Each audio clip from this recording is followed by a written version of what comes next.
Days after my husband's funeral, I found myself at my nephew Lucas's first birthday party. My sister announced, "My son is your husband's child, so I'll take half your $800,000 house as inheritance." She even produced his will. "Oh, I see," I managed, stifling laughter. "I'm Bridget, 34, a widow I never expected to be." 3 months prior, Adam, my husband of 11 years, died suddenly from an aneurysm. Just days after his burial, I reluctantly attended Lucas's party where Cassandra dropped her bombshell. Lucas, she claimed, was Adam's son, and she presented a will demanding half my home. What she didn't realize was why I was struggling to hold back my amusement. If family drama resonates with you, hit like and subscribe. You'll want to hear what happened next. Adam and I met 12 years ago at a charity auction for children with cancer. I was volunteering, organizing silent auction items. When he outbid everyone for a painting I'd admired, a watercolor of Boston's skyline at sunset. He won it, then walked straight to me, handing it over. "I noticed you looking at this all night," he said, his blue eyes crinkling. "I think it belongs with you." That was Adam, thoughtful, observant, and incredibly generous. I fell hard and fast. Our first date felt like we'd known each other forever. He was a brilliant, humble corporate attorney who remembered waitstaff names and asked genuine questions. 8 months later, he proposed on the harbor, the skyline mirroring our painting. We bought our Victorian home in Beacon Hill shortly after our first anniversary. At $800,000, it was a financial stretch, but Adam had made partner, and I was building my interior design reputation. The house needed work but had good bones, high ceilings, and a small garden where I envisioned children playing. Those children never came, despite years of trying. We charted, planned, and hoped. Then came doctors' tests and 4 rounds of IVF that drained our savings and spirits. I recall the quiet drive home after the last failed attempt, Adam holding my hand, both knowing that road was closed. "We can still have a beautiful life," he said that night on our porch swing. "You and me, that is enough." He meant it. We slowly rebuilt our dreams. We traveled, poured ourselves into careers, and renovated our house into the showcase home I'd imagined. Adam fully supported me launching my own interior design firm. Our life was full, though different from our first plan. My younger sister, Cassandra, always existed on the fringes of our happiness. 4 years my junior at 30, she'd always been the family's wild child. While I studied design and built a business, she drifted between jobs and relationships. Our parents constantly worried, excusing her behavior and repeatedly bailing her out of financial trouble. Cassandra and I had a complicated relationship. She was undeniably beautiful, possessing effortless charm, but an undercurrent of competition always came from her. If I achieved something, she had to one-up me. When I dated Adam, she suddenly pursued law students. When we bought our house, she complained for months, angling for our parents to fund her apartment upgrade. It was exhausting, but Adam urged me to maintain the bond. "She's your only sister. Family is important," he'd remind me. 2 years ago, Cassandra started dating Tyler, a bartender with tattoos and a motorcycle our parents disliked. Their relationship seemed volatile, dramatic breakups, passionate reconciliations. Then came her unexpected pregnancy announcement at Thanksgiving dinner, the year before Adam died.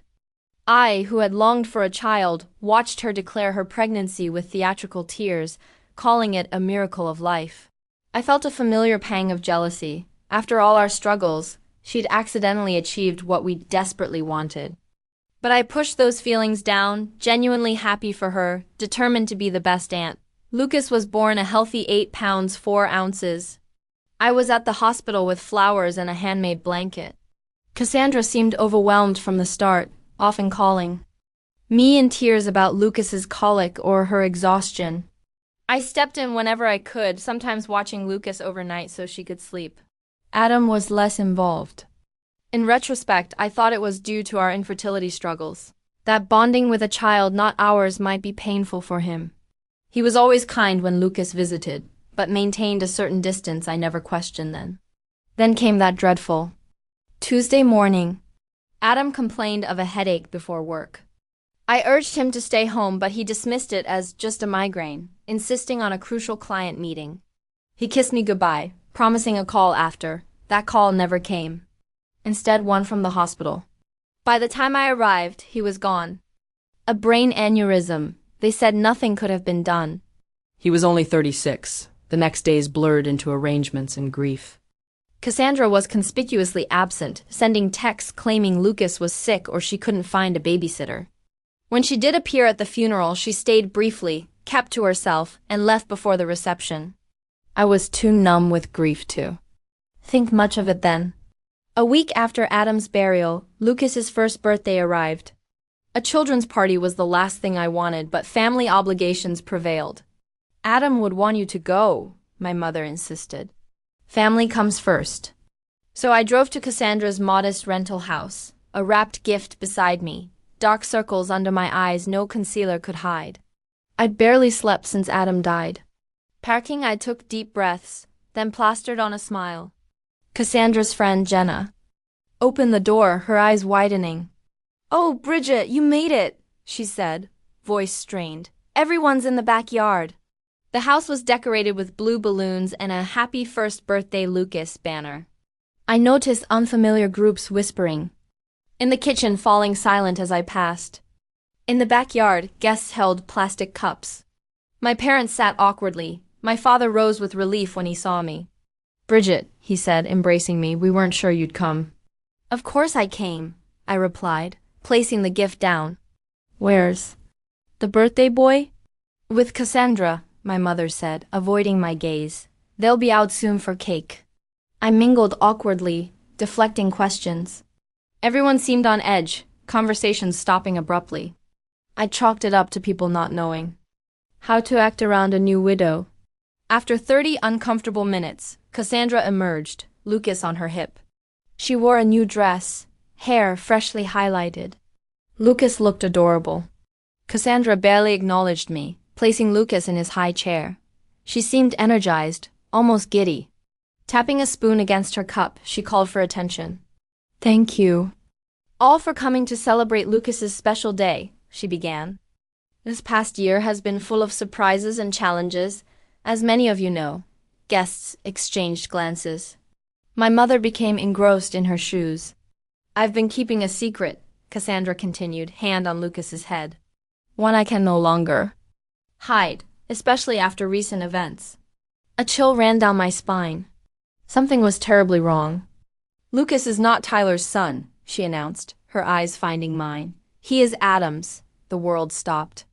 Gasps erupted. My father stiffened, but it was all background noise to the rushing in my ears. Bridget's husband and I had a brief affair.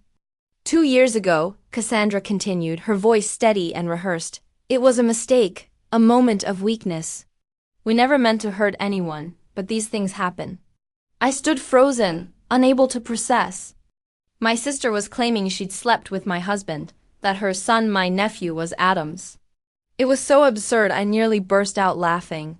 Cassandra wasn't finished. She pulled out a folded document. Adam knew the truth about Lucas before he died. He updated his will. He wanted his son provided for.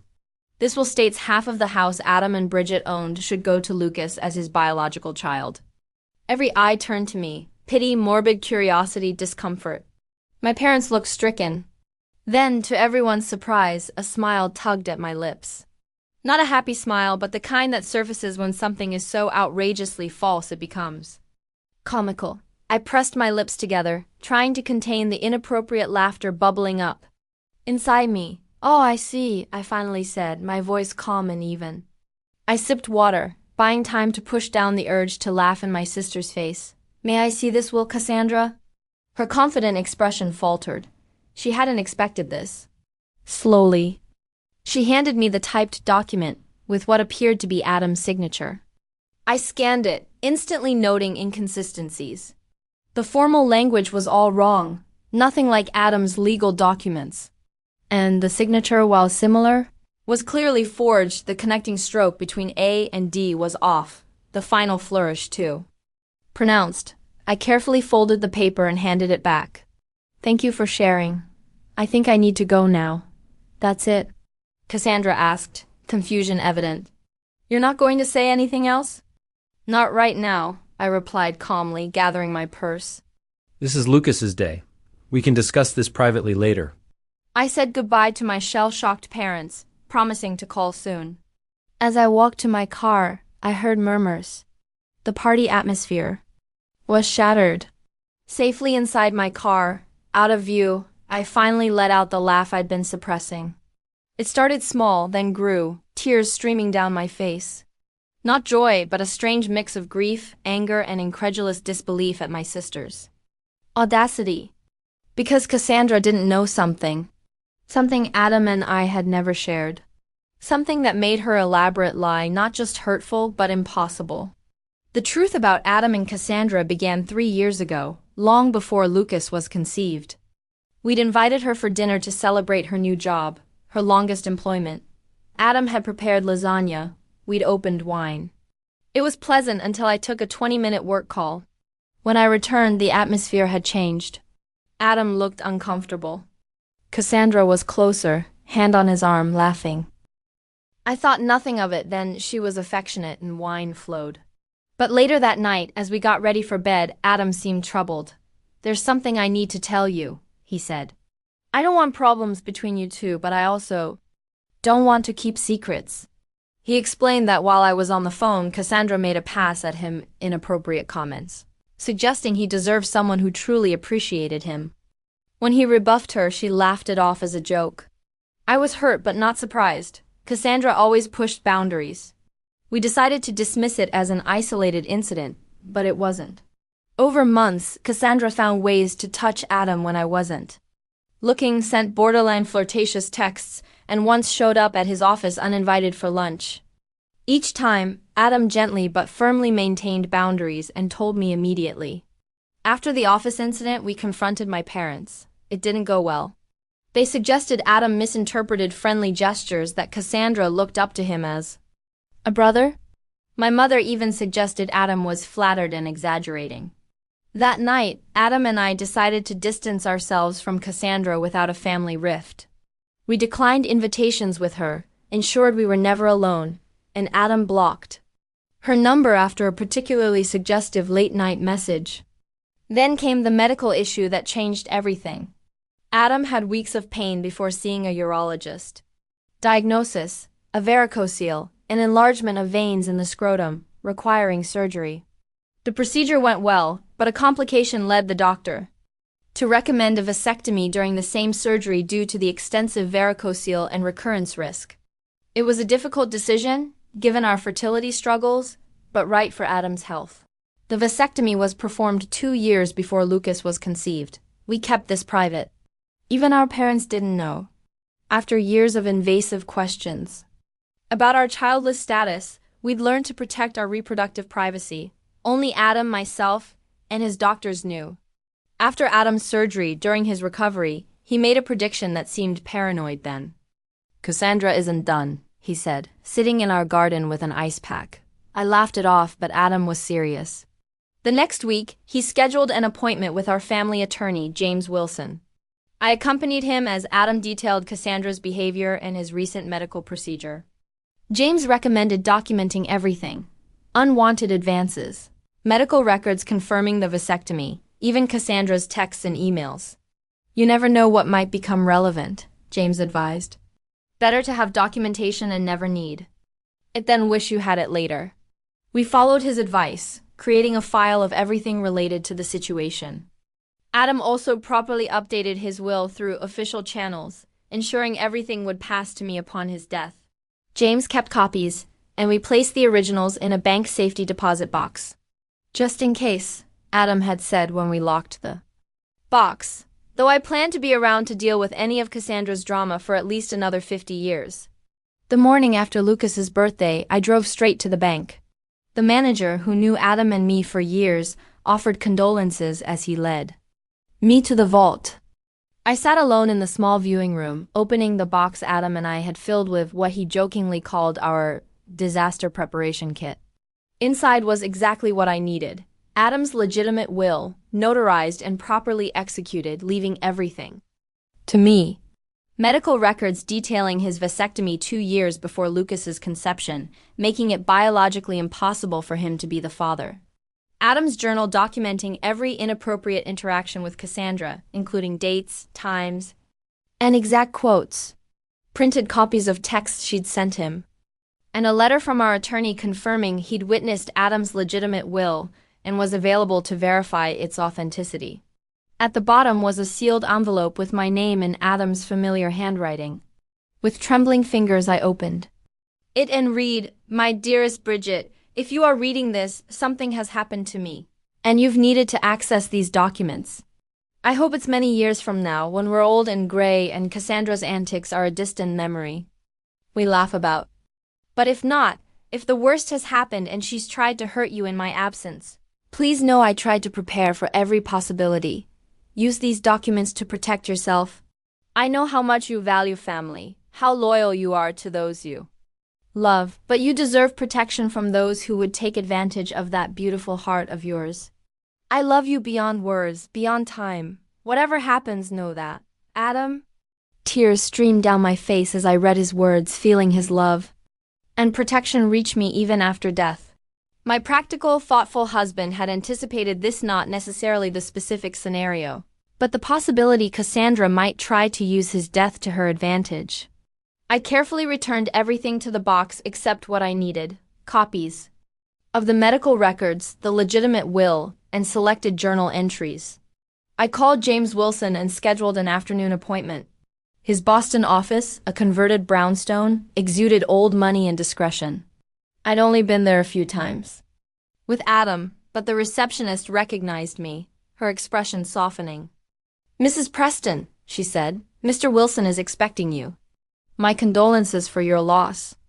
James, in his 60s with silver hair and reading glasses, had been Adam's mentor and friend. He stood, embracing me briefly. "Bridget," he said, "I was devastated to hear about Adam. He was one of the good ones." He was, I agreed, my voice catching. "And it seems he was right about preparing for the worst with my sister." I explained the birthday party events, showing him Cassandra's forged will. James examined it, his expression growing concerned. "This is an amateurish forgery," he stated. "The language is all wrong, and the signature, while similar, wouldn't stand up to expert analysis. But the fact she created this is deeply troubling." I then showed him the safety deposit box documents, medical records confirming Adam's vasectomy, the legitimate will, and Adam's journal detailing Cassandra's behavior. "Adam was nothing if not thorough," James said. "These medical records alone disprove her paternity claim. The vasectomy was 2 years before the child's conception. It's biologically impossible for Adam to be the father. What should I do?" I asked. "I don't want to humiliate her publicly, but I can't let her take half our home based on a lie." James leaned back. "First, we need more information. I recommend hiring a private investigator to look into Cassandra's current situation. People rarely attempt fraud of this nature without financial pressure." He suggested Frank Delaney, a former police detective who often worked for the firm. I agreed, and James called Frank immediately, explaining the situation broadly. Frank arrived. An hour later, a stocky man with a Boston accent and a no-nonsense attitude. He took detailed notes as I explained, asking pointed questions about Cassandra's relationships, employment, and finances. I realized how little I truly knew about her current life. We'd grown apart since Lucas's birth, my attempts to be an aunt often rebuffed or taken for granted. "I'll need a few days," Frank said. "My focus will be her financial situation and relationship with the child's actual father. Anything else about him?" I shared what little I knew about Tyler, the bartender. "I only met him a few times. He seemed uninterested in family gatherings. Last I heard they were still together, but she rarely mentions him now. He wasn't at the party yesterday, which I thought strange for the birthday boy's father." Frank nodded. "That's a good starting point. I'll be in touch soon." 3 days later, Frank called for a meeting at James's office. "Mrs. Preston," Frank began, "I've uncovered concerning information about your sister. Cassandra was in dire financial straits, burdened with over $75,000 in debt from credit cards, personal loans, and Lucas's medical bills for a heart defect. Her credit score was abysmal, and she'd been rejected for 3 recent loans. She's also facing eviction," Frank added, showing a notice. She has until month end to pay 4 months back rent or vacate. Tyler, Lucas's actual father, Had abandoned them after birth, moving to Seattle, paying barely $200 monthly in irregular child support. I also found these, Frank said. Producing damning text message printouts from Cassandra to her friend Jenna, the messages revealed her plan. Adam's death is terrible. But maybe it's finally my chance. The will is almost ready. Bridget has always been the golden child. Time for me to get my share. I felt physically ill. This was premeditated fraud, designed to capitalize on my grief. There's more, Frank added gently. Tyler Martin has a history of domestic violence and a warrant for unpaid child support for another child. Not someone you'd want around your nephew. I sat stunned. My sister was not just desperate. She'd destroy Adam's reputation and our marriage to solve her problems, and her choices put Lucas in danger. What do I do? I asked James and Frank. I can't just expose this publicly. Lucas is innocent. He's still my nephew. James removed his glasses. You have options. We could file charges against Cassandra for fraud and forgery, likely criminal penalties, possibly jail time. Or, he continued, seeing my distress, we could handle this privately, confront her with evidence, require her to retract claims, and potentially work out an arrangement protecting both you and the child. I left with a heavy heart and a folder of evidence. That evening I called my therapist, Dr. Laurel John, scheduling an emergency session. In her calm office, I unloaded everything. I'm so angry I can barely see straight, I admitted.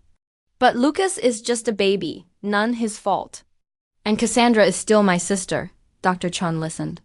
This pattern of competition and manipulation has existed since childhood, she observed. It's an escalation, not an anomaly. What would you do? I asked. I can't tell you, she replied. But compassion doesn't mean allowing yourself to be victimized. You can be kind while establishing firm boundaries and consequences. After much reflection, I decided on a course of action. I turned off the recorder, considering my next move. Cassandra watched nervously. I could press charges, I said. What you did was illegal, cruel, and calculated. She nodded miserably. I know. But that would hurt Lucas, I continued. And despite everything, he is my nephew. I love him, I leaned forward. So here's what happens. You will tell everyone the truth. You lied about the affair, Lucas. Isn't Adam's son, and you forged the will? You will apologize publicly to me in Adam's memory. And then? She asked. We'll still be evicted. I'm not finished, I said. In exchange for your full confession and a legal agreement never to try this again, I will help you and Lucas, not with half my house, but by setting up a trust fund for his education and medical needs and helping you find stable housing. Her eyes widened. Why would you do that after what I did? Not for you, I said honestly. For Lucas, and because Adam would want me to help his nephew, even if his mother tried to destroy his reputation. There will be conditions. Therapy, financial, counseling, steady employment, and you will allow me in Lucas's life to ensure he's properly cared for. Violate any condition, and support stops immediately. Cassandra was quiet. I don't deserve your help, she said. No, I agreed. You don't, but Lucas deserves a stable home and care, and I deserve my husband's memory untarnished. This gives us both what we need. After discussion, Cassandra agreed. We'd meet James next day to formalize it, and she'd confess publicly at a family dinner that weekend. As I showed her out, she paused. I really am sorry, Bridget. I've been jealous my whole life. Everything always seemed easy for you. Nothing about my life has been easy, I replied. You just never bothered to look past the surface. Maybe. It's time you started. The family dinner was tense. My parents arrived early, mother bringing lasagna. I don't know what this is about, she said, but Cassandra's been crying, saying you're forcing her here. Wait until everyone's here, I replied. This needs to be addressed once, with everyone present. By 7 o'clock we were seated, parents. Cassandra, without Lucas, and me. A small recorder was central. Thank you all for coming, I began, explaining the recording. Cassandra will share important information. My sister looked pale. She stared at her plate. I lied about Lucas being Adam's son, she whispered. Adam and I never had an affair. Lucas is Tyler's, and I forged the will. My parents stared. In shock. But why? My father demanded. Do you know what that did to your sister? To Adam's reputation? Cassandra explained her desperate financial situation, mounting debts, Tyler's abandonment, eviction. My mother's expression shifted to sympathy. Oh, honey, she said, why didn't you just come to us? You didn't need such terrible lies. Would you have given me $400,000? Cassandra asked bluntly. That's what I have gotten if my plan worked. Half Bridget's house. Of course we couldn't give you that, my father said. But we could have helped with rent. Instead, you defrauded your own sister while she grieved. I know it was wrong, Cassandra admitted. Bridget's made that clear. She has evidence to press charges. My mother turned to me in alarm. You wouldn't do that to your own sister. Would you, Bridget? I felt a flash of frustration. Even now I could, I said firmly. What she did was not just immoral but illegal. Forgery and fraud are felonies. But she's family. My mother insisted. And she has Lucas. I am family too, I replied, voice rising. Your daughter. The one who just lost her husband and defended his memory against false accusations. Where was your concern for me? My father shifted. Of course, we care, Bridget, but Cassandra always needed more help, guidance. And whose fault is that? I asked. You've bailed her out her entire life. Maybe if you'd let her face consequences, she wouldn't have escalated to criminal behavior, my mother gasped. That's hardly fair. We've always treated you girls equally. Cassandra surprisingly shook her head. No, Mom, you haven't. Bridget is right. You always made excuses, fixed my mistakes. It didn't help me. It just made me think I could do whatever I wanted without consequences. My parents looked stunned. Cassandra was finally taking responsibility. So, what happens now? My father asked. Is Cassandra going to jail? No, I said. I've decided not to press charges under certain conditions. I outlined the agreement. Lucas's trust fund, therapy, financial counseling, steady employment. Very generous, my father said, relieved. More than generous, Cassandra agreed. More than I deserve. My mother brightened. This is all working out for the best. Cassandra apologized. Bridget is helping Lucas. We can put this ugly business behind us. It's not that simple, Mom, I said firmly. Trust has been broken. Healing takes time. And there need to be boundaries. What kind? She asked. For one, stop enabling Cassandra. No more bailouts, no excuses. She needs to stand on her own feet with support that doesn't perpetuate dependency. My father nodded. Reasonable. And respect that my relationship with Cassandra will be different. I'm involved in Lucas's life for him. But Cassandra. And I won't be close as we once were, not for a long time. My mother distressed. But we're family, we need to stick together. Being family doesn't mean tolerating abuse, Mom, I said gently. What Cassandra did was abusive. She used my grief to manipulate me. That has consequences, even in family. Dinner was subdued. My father hugged me tightly, whispering, Proud of you, Bridget. Adam would be too. My mother hugged me, her eyes sad, mourning her idealized family. Cassandra was last. At the door, she hesitated. I really am sorry, she said again. Not just for the will, but for everything years of competition, jealousy, not being the sister you deserved. I know, I replied. And I hope therapy helps you understand your choices. Lucas deserves an emotionally healthy, honest mother. Do you think you'll ever forgive me? I considered. I don't know, I answered truthfully. But I'm willing to see where this new path takes us for Lucas's sake, and maybe someday for ours too. The drive home with my parents was silent, each of us lost in thought. Our family would never be the same. But perhaps, in time, it could be something healthier, built on honesty rather than illusion. 1 year after Adam's death, I stood in our garden, watching spring bulbs push through the soil. The daffodils Adam had planted last fall bloomed, a riot of yellow. I felt a bittersweet ache, knowing he'd planted them hoping to see them bloom. So much had changed. Lucas's trust fund was established, helping with his ongoing medical needs. His heart condition, though requiring monitoring, responded well. He was a cheerful, curious toddler. Cassandra had truly surprised everyone by embracing our agreement's conditions. 6 months of therapy helped her recognize childhood patterns. Her constant need to compete with me, the self-sabotage in many decisions. She found steady employment as an office manager at a dental practice, a stable job with benefits. Our relationship remained formal but cordial. I saw Lucas regularly, taking him to the park or children's museum. Cassandra and I didn't pretend to be close, but we'd found a way to coexist peacefully for Lucas's sake. My parents struggled initially with my new boundaries. My mother especially finding it hard to accept her daughters wouldn't have the close relationship she'd always envisioned. But over time they adjusted, learning to support Cassandra without enabling her dependency. For me, the grief support group I joined after Adam's death became a lifeline. 12 strangers bound by loss became friends, understanding each other in ways even well-meaning family and friends couldn't. We met weekly, sharing our journeys through grief, celebrating small victories and supporting each other through setbacks. 3 months after the confrontation with Cassandra, I established the Adam Preston Foundation for Legal Education, providing scholarships to underprivileged students interested in corporate law. It gave me purpose, seeing Adam's legacy continue in young, idealistic lawyers who might otherwise lack the opportunity. Old friends stepped up unexpectedly. Adam's law partners checked in regularly, inviting me to dinners, ensuring I wasn't isolated.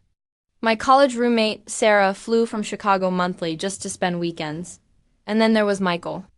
I met him at a foundation fundraiser 6 months after Adam died. He's a Boston University ethics professor, thoughtful, kind, with a quiet humor that reminded me of Adam. We started as friends, sharing coffee after meetings, then gradually progressed to occasional dinners. It was different from what I had with Adam, as it should be. Michael understood Adam would always be part of my life, that loving again didn't mean replacing what came before. We were taking things slowly, cautious but hopeful. Standing in the garden that morning, I reflected on everything Adam taught me even after he was gone. His foresight in preparing those documents protected me when I was most vulnerable. His journal entries validated my experiences with Cassandra when my parents dismissed them. His love continued to shield me even in his absence. I learned difficult lessons. Family relationships need clear boundaries to be healthy. Documentation is not just legal precaution but emotional necessity.